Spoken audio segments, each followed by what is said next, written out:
Good evening, Africa. It's great to be back on your screens again. It's a Wednesday evening for another action-packed hashtag show. I'm joined in the hot seat tonight by the one, the only, Kundai. Hello. Are we still doing this? I thought we left it 2 weeks ago, but it's fine. I'm here to do it. Just so excited, and I'm so good. It's another Wednesday, so you know everything that's going down here on the hashtag couch. Now remember, this is all about you, and we would love if you followed us on all of our social media handles, from Twitter to Instagram, Facebook, and YouTube. Everything there, so you gotta get in touch with us. Now, Arthur, we have a very, very full studio today. It's time to introduce our first guest. Oh yes, thank you, Kundai. When we think of Olympic sports, we think of athletics, swimming, and possibly gymnastics. But as of 2020 in Tokyo, the IOC welcomes back baseball. And with that, Africa has another chance to shine at the most watched sporting event on the planet. Joining us in studio tonight to take us through all that is happening in baseball in South Africa and the African continent is Mark Moreau, Brandon Billion, and Dean Jacobs. Well, first up is Mark and Brandon, and it's great to have these two incredible men in studio. Salute! How are you guys? Very well, thank you. Great to have you on the show. Baseball on the up on the African continent. I'm sure you're happy that a lot of viewers across South Africa and on the continent get to watch the sports, Mark. Yes, absolutely. I think it's the last time Africa have played an African Continental Championship was 2003. So we're very, very happy to host the African Continental Championships, which serves as the Olympic qualifiers as well. Fantastic. I mean, Tokyo 2020 must be a big thing for you, Brandon, and you're excited to possibly qualify for that in the next few days? Yeah, that'll be definitely a big dream come true.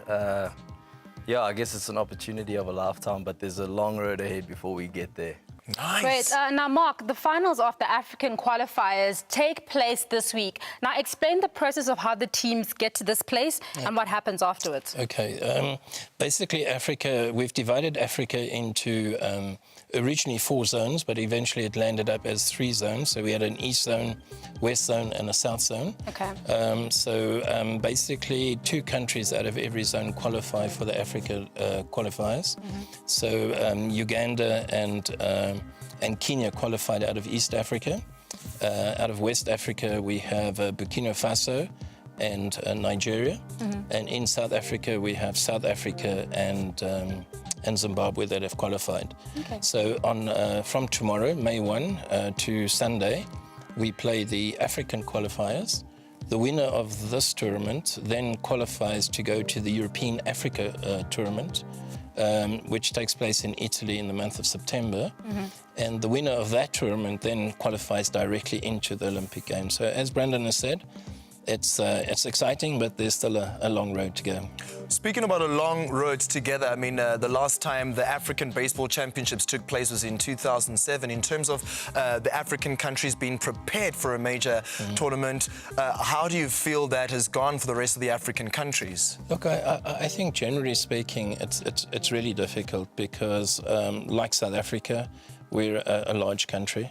Other African countries have their own logistic challenges. So to get the team together to train as a team is already, a major challenge for us in South Africa, let alone the rest of Africa. So to prepare for such a big tournament, it's a major challenge. Our team, for instance, have had no training together at all. They actually got into Johannesburg on Friday night. Sunday evening. And, Wow. And they basically played against Zimbabwe yesterday, which went quite well. And then tomorrow we're straight into the Africa qualifiers. And that's probably very similar to the rest of the African countries that are participating. Wow, Brendan, how do you deal with that? I mean, just hearing Mark describe some of the challenges off the field that take place, that affect matters on the pitch. Yeah, we don't get a chance to play the sport professionally and dedicate 100%. A lot of us, self-preparation is a big thing. So getting up early, getting to the gym, looking after yourself. Some of us working, a lot of us studying, and getting down to trainings and getting your own extra work done on the side. That all just, we were able to pull it together as a team, Wow. come D-Day. Yeah. It's not ideal, but it is That's what we got to do. Yeah. Now, Mark, you talk about challenges of getting teams together and things like that. And I think just generally football on the continent always struggles a little bit with sponsorship and getting, everyone to back it. How's the backing for baseball been? Well, believe me, I think to use your words that football is struggling to get sponsorship.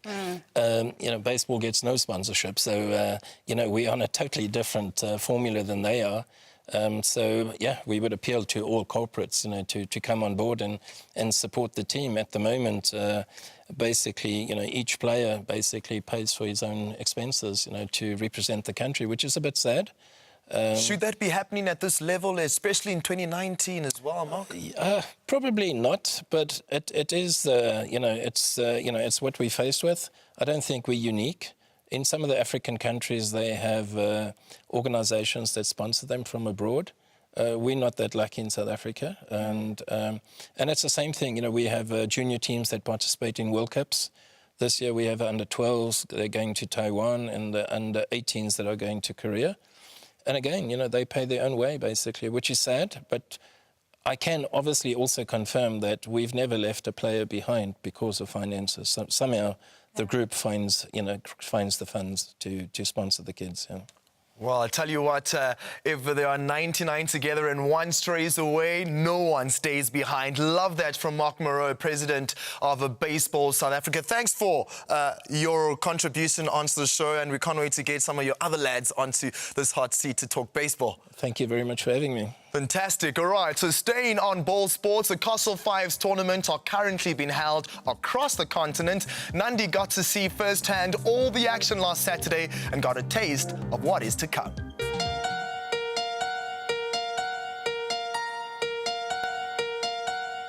The second edition of the Castle Lager Africa Fives is also on the go, with the focus on getting new talent. Ambassador Amanda Gameni says grassroots development is important. It's such a great privilege and honor, and I think when they afforded me the opportunity, for me it wasn't necessarily about Amanda being the ambassador, but that women footballers are finally given an opportunity to be at the same level as the guys. So for me, it's just I'm just the face who's there to represent the brand well, to share my experiences as to what it is that football has done for me, and of course to encourage the women across the African continent to take up on an opportunity like this one and possibly realize their dreams like I did through soccer.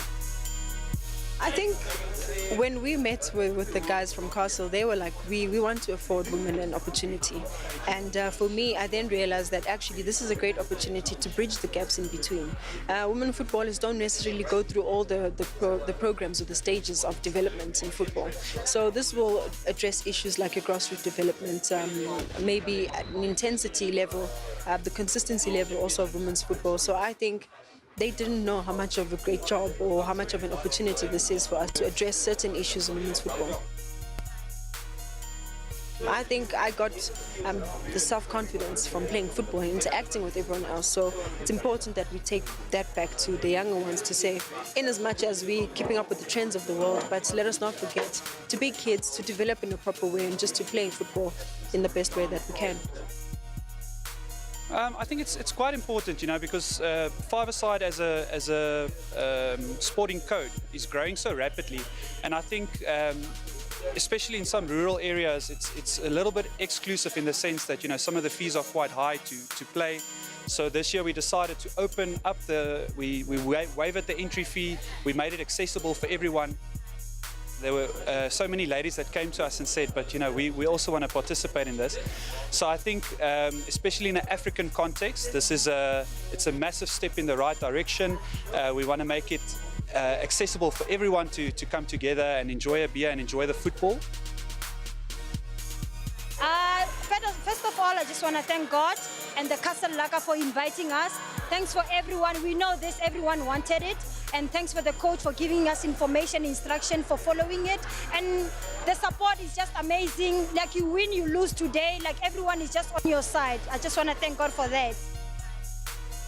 Look, I think it's very, very important, and especially for the young ones. I mean, my team personally, because we knew each other from varsity days, we played against each other, we played with each other back then. So when this came up, we thought it was a good opportunity, you know, and to also show the young ones that, you know what, you can still play. I'm 36 this year, and I mean, we had to play against 16-year-olds today, and we gave them a good run, I think, for our age.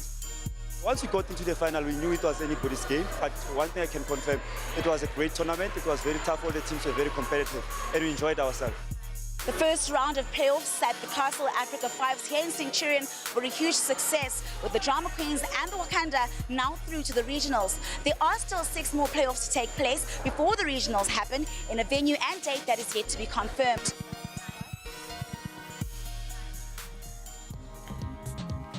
While juggling sports and juggling guests, Mark Moreau makes way for South African pitcher Dean Jacobs. And it's such exciting times, guys, in the world of baseball. Dean, why baseball for you? Well, you look a little bit like a rugby player. Yeah, with the hair especially. Strange story of like, oh, well, how it all began. It's actually, my cousin actually picked me up because her father found out about the sport. She didn't want to go alone. I went to the train, I sat in the car, and the coach was like, why sit in the car, come play.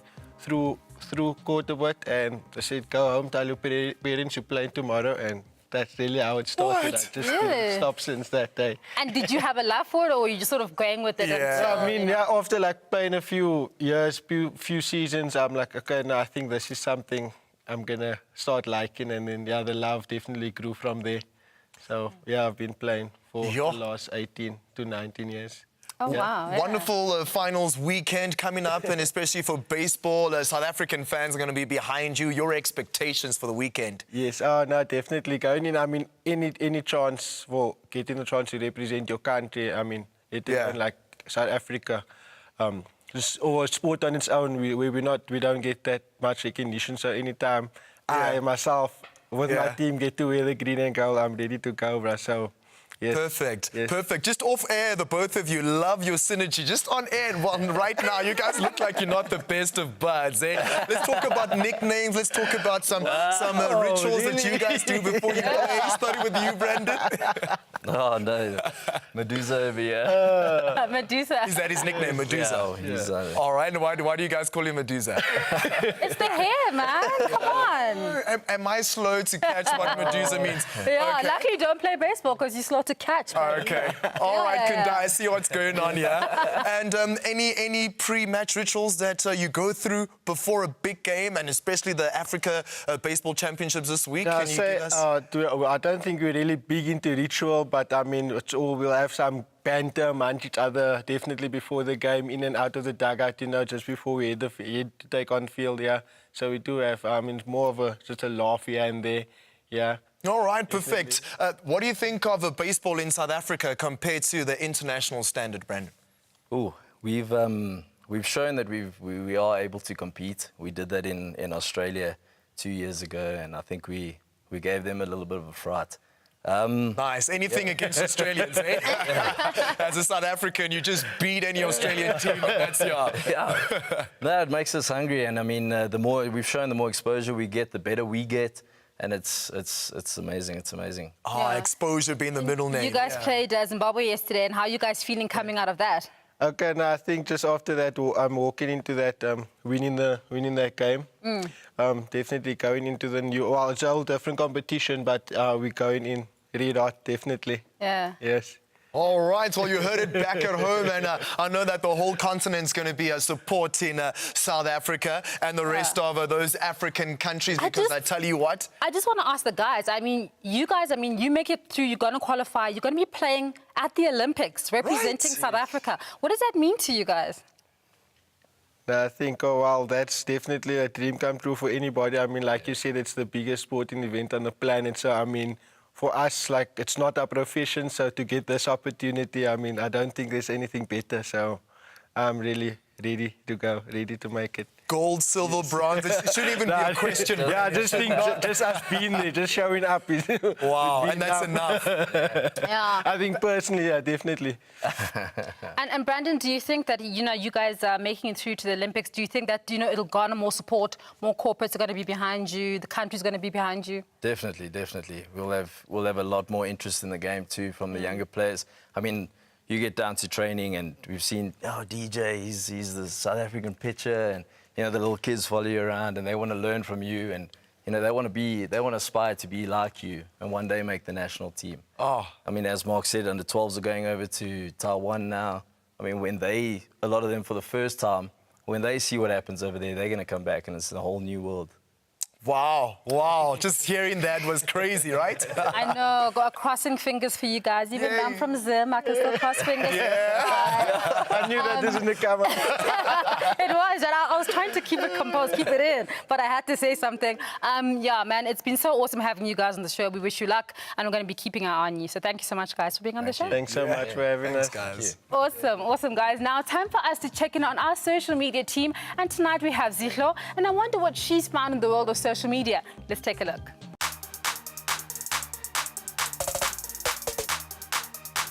Hello, Hashtaggers. It's that time you've been waiting for, your weekly dose of social media gossip. Remember when we broke it to you that Magic Johnson resigned as president of basketball operations at the LA Lakers without informing his owner? Well, speculation was rife as to why he decided to quit, with some saying it was based on the Lakers' poor form. Now, the tea is Magic was accidentally BC'd in emails between Lakers co-owner Jeannie Buss and general manager Rob Pelinka that were criticizing his performance as president.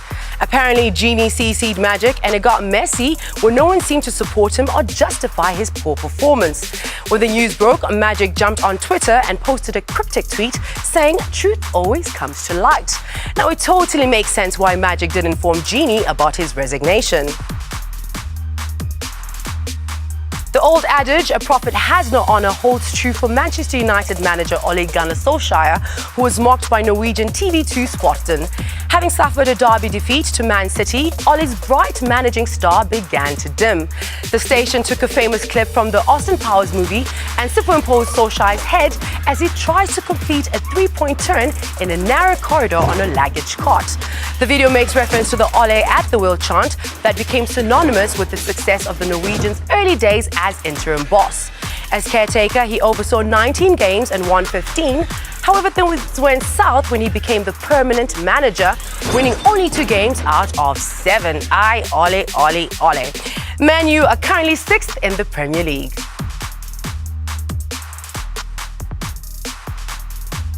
Africa Fives gets bigger and better.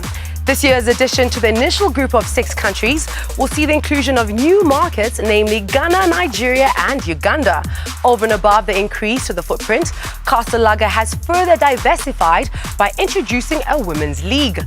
The introduction of a women's league aligns with the brand's ethos of inclusivity and social belonging.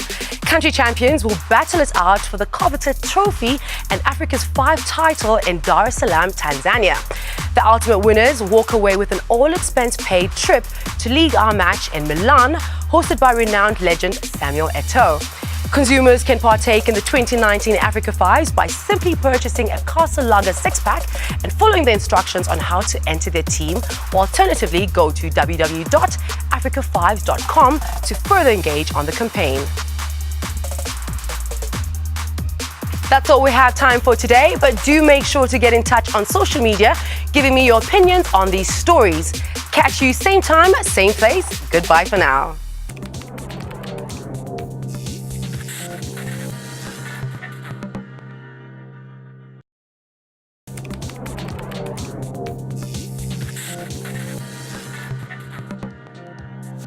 Well, this action-packed show is far from over. It's Monster Trucks time, and I can't wait to get this chat underway. What on earth am I talking about? Well, we have Monster Energy Truck driver Steven Sims all the way from the US of A to tell us why he is in South Africa with a bunch of his friends and their oversized trucks. Steven, wagwan.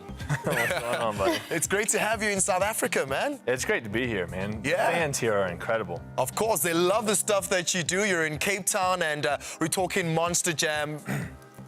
Yeah. The floor is yours. I mean, it's been incredible. You know, to bring Monster Jam here for the first time, and we've already sold out Durban and Cape Town. Yeah. We're already on the way to sell out. You know, Joburg's been the big one the whole time. You know, that's the one that we've been trying to sell out. Yeah. So now that tickets are flying, you know, we're ready. Yeah, ready to rock and roll. I mean, F&B Stadium, known for its massive football games, is going to be the venue for the Johannesburg version of Monster Energy. Just look how high these massive machines, you know, just get off the ramps and just the massive flips that they do.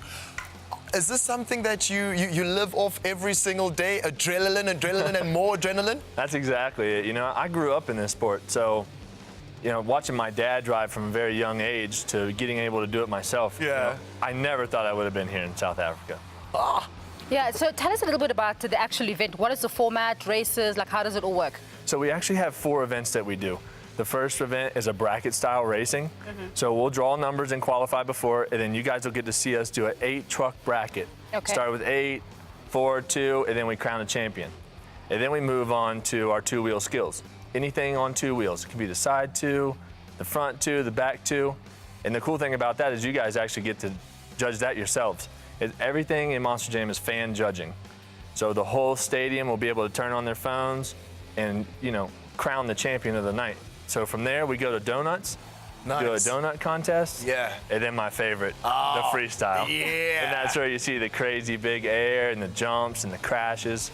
You mentioned crashes, big air. I mean, like, what are these engines made of? Surely there's just damage all over the place across the grid, you know, when you guys are coming off ramps and landing in incredible positions. It is, you know, these trucks are amazing. Yeah. They're built specifically for this. I mean, they have personality. They do, each one, believe me. Sometimes you get a good one, you get a bad one. What's a bad one? What would be the personality of a bad one? Oh, for me, one that lands kind of bad, you know, that's always a little rough on the body, but, you know, so far, all 8 trucks, they've been running so great here. Isn't the driver responsible for what happens to the car and for the maneuver? Surely they are? Oh, yeah, absolutely. You know, we sit there sometimes and our crew chiefs are like, oh, man, he did it again. Yeah. But, you know, that's what our fans want. Yeah. That's what we're going to give them every time, you know. We have that Monster Energy backflip ramp. That's definitely my favorite. Yeah, and I see, like, on your social that, you know, you grew up with it, your dad still races and stuff, and he obviously got you into it. Yeah. But how do you start getting into the backflips and stuff? So I kind of progressed, you know. I drove at a smaller level at first, and then it just kind of came about. The whole sport grew so fast. I say within 10 years, it just went from like 0 to 100. So now, you know, we have the backflip ramps and stuff like that. Yeah. They weren't there when I first started. So it was always intimidating the first time you hit it, but, you know, they work. It's awesome. Yeah. It's crazy. I mean, I think when I see this, it's always like super dangerous, and obviously having your family support's really important. Yeah. We see your girlfriend all over your Instagram as well. That's so it. She's very supportive. Yeah, too. she is. You know, she's great. You know, in the States, she gets to travel with me, but on these far abroad trips, she has to stay at home. Oh, she's got to stay I know. at home. Look, I mean, here's a question. Can only imagine the support team is substantial to keep these beasts performing, especially with regards to the output of the results on the day. Yeah. How big are the teams that work on each car? It's crazy. You know, Monster Jam brought 65 people here. Including all the drivers and our technicians. So each truck has 2 dedicated technicians that do nothing but just make sure it's 100% come show day. Wow, and I mean, what do you guys, how do you train, how do you prepare for an event like Monster Jam? Is it 2 days before, is it, you know, 2 months prior, you know, what really goes into that preparation? You know, actually within the last 5 years, they actually started what they call Monster Jam University. Wow. And what it is a... We don't sign up. Yeah, I know, right? So 11-time world champ Tom Mentz, Maximum Destruction, he runs the classes. And, you know, you go there and it's for drivers like me, it's for drivers that are brand new. You know, me, I go there and I tune up on, you know, my 2-wheel skills, try new tricks. And other drivers, they don't have to come in not knowing. They can get that training from somebody like him. It's amazing. Wow. I mean, you drive these 4.5-ton trucks. How do you transport them across the world? Yeah, so they actually go in a shipping container. Those big tires come off. Yeah. We put smaller ones on, and each truck has its own shipping container. So it goes city to city and then port to port. Jeez, okay, well, let's talk. I mean, anytime in these adrenaline, super crazy sport injuries, I don't see I see some scarring on the arm there. And bruises on How your many head? things have you broken and dislocated and all of that? You know, that's what's crazy about this motorsport is we haven't really had any injuries. Really? Yeah, we've been super I doubt safe. that. No, really, we've been, you know, sore sore is different than an injury. Yeah. We're definitely sore, but thank God, you know, our safety has stayed ahead of the injuries. Our trucks are way tougher than they need to be, and they've just progressed so fast. Wow. You know, I started out in a cage and didn't have all the bars around me, and now I look in there and it's like a spider web. So we're super safe. Wow. What are your goals, the targets, especially that you want to reach this weekend? Oh, well, last weekend I capped off a win in freestyle, so building on that, I want that event championship. You know, there's 4 competitions, there's 32 points available, so, you know, we've already crowned 2 other ones down here in South Africa. I want to be the first one in Joburg, for sure. So tell us, how fantastic is it to have Monster Energy behind you guys? You know, Monster Energy is amazing. You know, this Monster Claw represents so many great athletes all the way around the world. So to be able to be with them and take Monster Jam to a brand new place, it's been incredible. Wow. Wow. I mean, talking about the brand of Monster Energy and the sport, do you feel that you won with the right sponsor? Oh, absolutely. You know, there's no better sponsor than Monster. You can look across all athletes, all drivers. You know, normally the one in the winner's circle has a Monster Claw on them. Yeah. And nothing beats, I mean, the feeling that you get being on the grid, just having a look at those 2 trucks just go head to head. I mean, just look at the effort that was brought into the design of the trucks. This is how much the sports means to people like yourselves. Exactly. I mean, How much input do you have on what your car looks like? so actually each driver is chosen specifically for Okay. each one. So, you know, you have Chad Tingler, he drives a Megalodon truck. You know, he fits that brand. Wow. Each one is a brand, and we get to represent. And for me to represent Monster Energy, it's amazing. What are the other drivers like that you compete with? You know, we're all good buddies together, but as soon as those helmets go on, there's no more friends. It's war. Yeah, it's war. All right. Everybody wants to win. You know, you never want to see anybody do bad because obviously we have almost 60,000 people in the stands. Yeah. They're the ones that we're concerned about, but I definitely want to beat them. Wow. Have you ever been sour for losing to one of your best buds?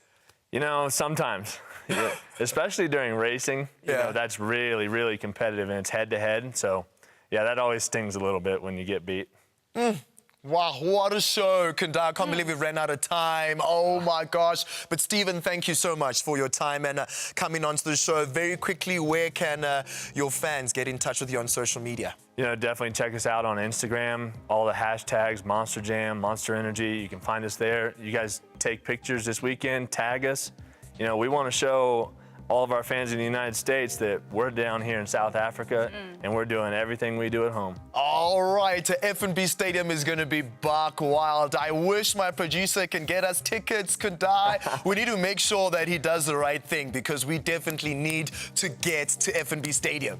No, we've been behaving ourselves this week, so I'm sure he's definitely going to hook us up. Yeah, please. Please. All right, well, that's it from the hashtag team. We have a full report back next week on a Monster Energy and how it all went off at a soccer city in Johannesburg. There are still a few tickets available, so log on to www.computickets.com to secure your seats. Kandai, what a show. I can't believe it's over and I'm saying goodbye again. It was action-packed, but we've got lots to look forward to. Some Monster Energy stuff. We've got the baseball guys doing Baseball Africa, so lots to look forward to in the world of sport. But yeah, always good being on the show. All right, it's always great being on the show. You are the best family in the whole world. And as the saying goes, until we see you again next week, Wednesday, à toute l'Afrique qui nous suit. À la prochaine. Au revoir.